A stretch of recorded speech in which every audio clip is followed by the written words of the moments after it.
కృష్ణా జిల్లా Machilipatnam high knee high స్కూల్లో బాల్య వివాహం జరిగింది. 10వ తరగతి చదువుతున్న మైనర్ విద్యార్థులు క్లాస్ రూమ్లోనే పెళ్లి చేసుకున్నారు. వారం రోజులు గడవక ముందే మరో ఇద్దరు స్కూల్ విద్యార్థులు కాగితం ఉంగరాలతో నిశ్చితార్థం చేసుకోవడం చర్చనీయాంశంగా మారింది. అయితే వివరాలు సేకరించేందుకు వెళ్లిన మీడియాపై స్కూల్ కరెస్పాండెంట్ విరుచుకుపడ్డారు.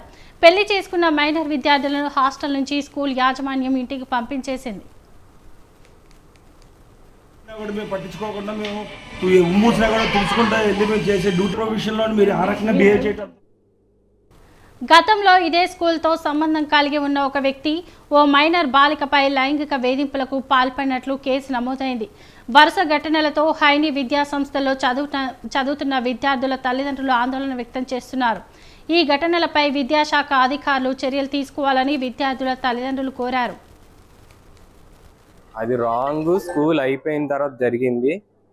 ఆ పిల్లలు వాళ్ళంతటా వాళ్ళు చెప్పడం వల్ల అంతేగాని వేరే పిల్లల దగ్గర నుంచి కానీ మనకేం రిపోర్ట్ రాలేదు.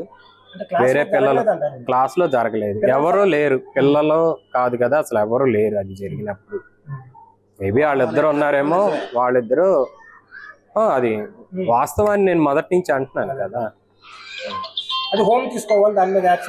అంటే యాక్చువల్ గా వాళ్ళిద్దరు హోమ్ నుంచి వస్తారు. మేము వాళ్ళ మీద ఏమి